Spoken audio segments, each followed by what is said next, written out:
In East Lincoln Park, you find all these great historical blocks of row houses. Here is one that I absolutely love from the 19th century, 6 units, each with its own personality, its own color on the facade, but they've got this great trim, beautiful ornate window trim, tall Italianate windows, really feel like a piece of 19th century Lincoln Park. But the one we're going to go into does a little personality switch when you go inside. It's been completely redone, has a very sunny, very contemporary interior, none of the historical gingerbread on the outside. One other thing about it we should notice while we're out here is the first 2 floors are rentals. The 3rd, 4th, and 5th are where the owner lives. So we're going to go up to the 3rd floor to start the tour of this one. Let's go on up. I came up to the 3rd floor to the main residential space to find Emily Sachs Wong, the agent selling it. Emily, this is terrific because we're up so high that we end up with an awful lot of light.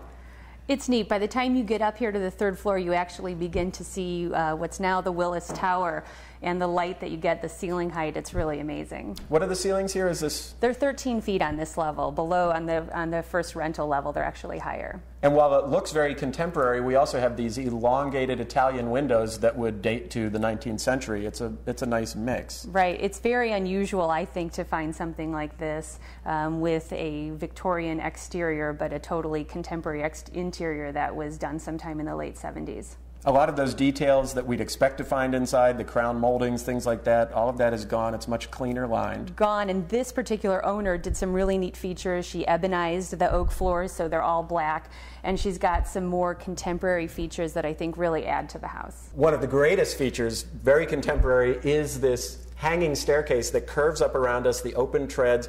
I know it's from the late 70s, but it could have been done today, partly improved by her ebonizing of the wood, as you mentioned. Right. And behind this staircase, you've got a dining room, and then it leads into the kitchen and the great room. Nice. Really nice kitchen. I'm really fond, as you know, of that mirrored backsplash that probably dates to my high school senior year. Yeah, it really works. Everything she's done in here works together. She's added new granite. There are hip white cabinets. And really it's open to, you get a lot of light and to the outside. Yeah, as you get back in that great room, you get a whole lot of light because, as you mentioned to me, the alley is extra wide. So we get an awful lot of northern light. We were talking about it on the south facing the Willis Tower, but also on the north we're just filled with light. Right. And as you go up, it actually even gets brighter due in part to the way that the staircase goes up. Hangs below this big atrium. Right. Well, let's go on up and see the next floor. Okay, great. So up here on the bedroom floor, Emily, we've got 2 back there, right? And then a master here in the front. Yes. Lots of light from those tall Italianate windows from the origins, but then a ceiling that I totally love, that piano-shaped ceiling. Right, that's a signature look here in the house. And then from the master, you go into what is a totally redone master bathroom. It's just like a spa.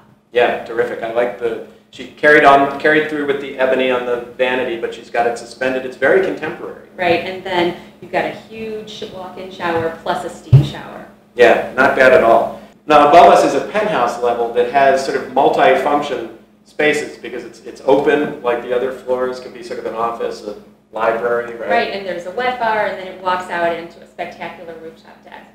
That's terrific. And you get a lot of light out there, but what we really ought to talk about is the amount of light that we're getting here in this big atrium. We're in the center of what, in a 19th century row house, which this was originally, would be a very dark place. The person that did this renovation in the late 70s really did an amazing job. They added these windows at the top that capture the sun all throughout the day, and it sheds down throughout this center staircase, and it's really spectacular.